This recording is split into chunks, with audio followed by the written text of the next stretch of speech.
السلام عليكم، معكم كوتش جواد الشافي. اليوم ان شاء الله عندنا فيديو جديد اللي غنتكلموا فيه على الاقلاع على التدخين وكيفيه الاقلاع على التدخين وممارسه الرياضه. كيفاش الرياضه غتساعدنا على الاقلاع على التدخين. فهاد الفيديو هذا مهم بزاف بالنسبه للناس اللي عندهم ادمان ديال التدخين، وان شاء الله غيستافدوا. ان شاء الله خاصكم تتبعوا غير الفيديو من الاول حتى الاخر وغتبعوا نصائح اللي فيه، وان شاء الله غتستافدوا. فاول حاجه خاصك عندك واحد الرغبه وواحد العزيمه انك نقطع التدخين، لان حنا كلنا عارفين ان التدخين مضر بالصحه، والتدخين كيسبب لا يسر السرطان، وبالاخص سرطان الحنجره، سرطان الرئه، سرطان الانف. فالتدخين راه مضر بزاف، وكنتمنى كاع الناس انهم يبعدوا منه لانه صعيب بزاف. ف كتكون عندك ادمان ديال التدخين لحد مده طويله، فصعيب انك تقطع التدخين بنهار واحد، وهذا خطا كيديروه بزاف الناس. وانا كنصيحه من عندي لكم، اللي باغي يقطع التدخين ما يقطعوش في مره، لا، كاين مراحل باش تقطع التدخين. ولا تبعتي الطريقه اللي غنعطيك دابا في هذا الفيديو هذا، فكون متاكد انك غتبعد منه بمره، وانك غتغلب عليه، وانك ما غاترجعش تكمي ولا انك تدخل مره اخرى. اول حاجه، ممارسه الرياضه مهمه للتدخين، ولكن ماشي انني غنمارس الرياضه راه صافي انني تغلبت على التدخين، هذا خطا. الرياضه خاصك تمارسها بحال الطريقه اللي غنعطيك الطريقه ديالتها في هذا الفيديو هذا. اول حاجه تكون عندك عزيمه كي قلت لكم. ثاني حاجه، الكميه ديال السجائر اللي انا كندخن يوميا. مثلا كنكمي باكيه، كنكمي جوج، كنكمي 10 الكوارو، كنكمي 15، كنكمي 20. فوق هذيك العدد اللي كنكميه، فخاصني ناخذ واحد الورقه ونكتب كنكمي 20 كارو مثلا يوميا. مثلا كل 15 يوم، كل 15 يوم، كل 15 جور خاصني نقص 3 سجائر فقط. يعني مثلا كنكمي 20، دوز 15 يوم كامله نبقى نكمي غير 17، ما نقصش من 17 وما نزيدش على 17. وهذيك 15 يوم اللي انا ديجا درت فيها هذا البروغرام ديال اني نقصت 3 سجائر، فشنو خاصني ندير فيها؟ خاصني نمارس الرياضه مزيان. حنا اتفقنا على ان خاصني نمارس الرياضه. كيفاش غتمارس الرياضه؟ اول حاجه خاصني الكوتش اللي غنمشي عنده، اللي غيتبع معايا الرياضه، الكوتش اللي غيدربني الرياضه، خاصني نقول لي انني انا ديجا كندخن. فخاص يعطيك بروغرام ما يفوتش ما بين 10 دقائق حتى ل 15 دقيقه ماكسيموم، وتكون فيها ميكس ما بين الكارديو وحركات العضلات، شد العضلات. والكارديو ما يفوتش 5 دقائق. علاش؟ لان الريه بطبيعه الحال غتكون عندك زيرو السفل، لان ما عندكش مول تدخين كيكون ديما كينهج، ديما ما عندوش السفل، ما عندوش الطاقه انه يدير الرياضه، لان التدخين كي قلت لكم كياتاكي الريه. ف اول حاجه تكون كونتاكت مع الكوتش ديالي. ثاني حاجه نقول ليه انني انا غنتبع بروغرام، غنقطع الكارو، غنحيد التدخين. اش غندير؟ هو اني غندير مثلا الرياضه غير 10 دقائق حتى ل 15 دقيقه، مره في يومين، مره في 48 ساعه، يعني 3 مرات في الاسبوع. وانا كي قلت لكم تبعت البروغرام الاول، هذيك الكميه ديال السجاير نقص لنا 3 كوارو لمده 15 يوم. ملي غنبدا نتريني غادي نشم، يعني انت بغا تشم، ولكن الناس اللي معاك غيشموا في العرق ديالك، غيشموا ريحه النيكوتين، لان النيكوتين كيبقى في الذات 6 شهور تقريبا حتى العام، حتى العام ونص، على حساب الكميه وعلى حساب المده اللي انت كتكمي. فاشنو خاصك دير؟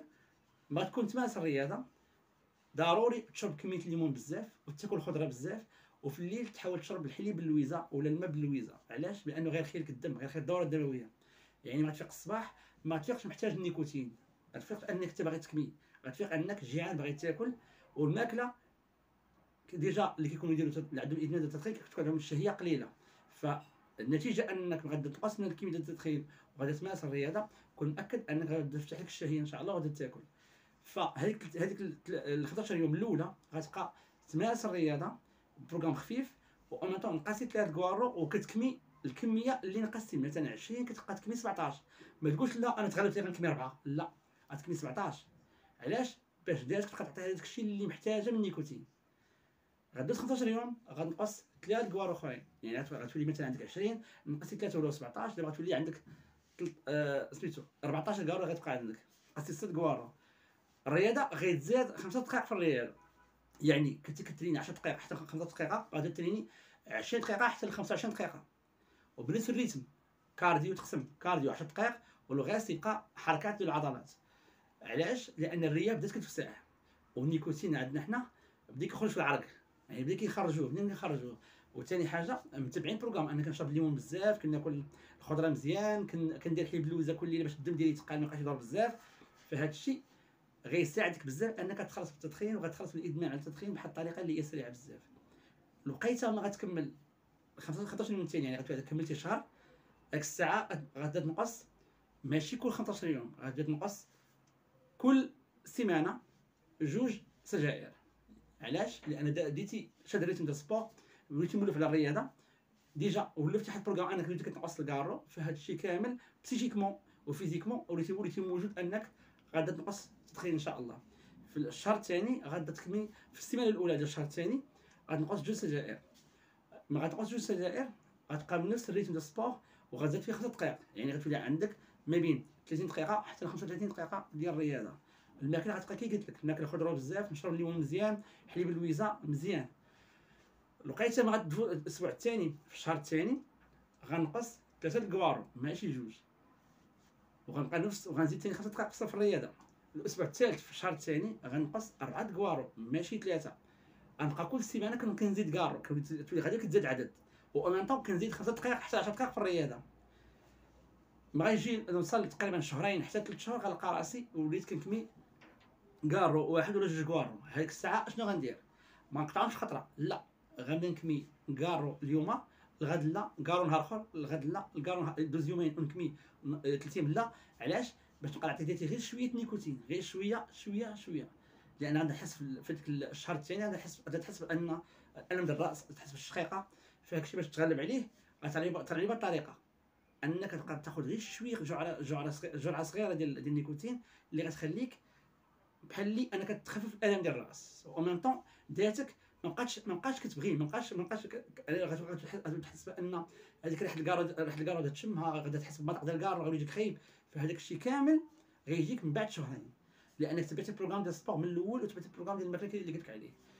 فهاد الشيء كامل غيساعدك ما غتفوت الشهر الثالث، هذيك الساعه تحيد كارو بصفه نهائيه، وغتوصل ل 45 دقيقه حتى ل 50 دقيقه ديال الرياضه، وغادا تشرب الحليب بزاف وتاخذ الليمون تشربيه. علاش؟ باش تعوض النيكوتين، لان النيكوتين غيبقى في ديالك 6 شهور، واخا انت كتمارس الرياضه راه مازال هذاك ليفي ديالو، هذاك المفعول ديالو مازال باقي في ديالك. فانت شنو خاصك دير؟ خاصك تزيد تريني وتاكل وتيفيتي اي بلاصه كتمشي لها فيها كتمارس فيها، يعني ديجا كتدخل فيها بحال مثلا قهوه، بحال مثلا شي بلاصه مع صحابك كتريح فيها كتستعمل فيها التدخين، فهاك البلاصه غتحاول تيفيتيها. حاجه اخرى ثاني، وانك الوقيته ما غتكون انت صافي قطعتي الكارو، ما تقول صافي انا قطعت الكارو صافي الحمد لله تخلصت منه، لا، راه مازال الادمان ديالو صعيب، راه مازال غيرجع لك وقت ترجع بكميه اكثر. فشنو خاصك دير؟ هو انك تحاول تعوضيه بحاجه اخرى، بحال تعوضيه بحاجه اخرى، بحال تعوضي تاكل الشوكولات، يعني ايدك وفمك لقيتك تكون تكمي فيها تكون في ايدك شي حاجه اخرى.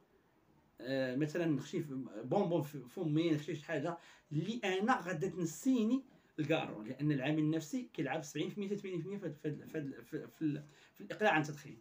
فانا الا تبعتي هذه الطريقه اللي قلت لك عليك، من انك غادا تنقص كل سيمانه في الشهر الاول، كل 15 يوم تنقص 3 كوارو، وكل سيمانه في الشهر الثاني تنقص من 2 كوارو، تزيد 3 كوارو، 4 كوارو، 5 كوارو، وغادي. والسيمانه الثالثه بدات كميه قليله ديال الكارو اليوم، الغدا لا، كارو اليوم يومين لا.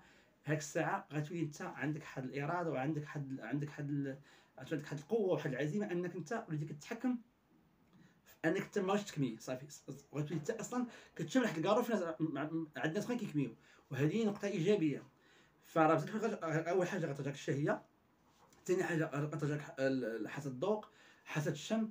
فهادشي كامل راك انت كنتي محروم منه وغيرجع لك ان شاء الله. فما عليك الا تتبع هذا البروغرام اللي قلت لك عليه، وان شاء الله ما تبقاش تدخن بصفه عامه، وان شاء الله هاد التدخين هذا ما يبقاش ياثر عليك صحتك، لانك تخلصتي منه.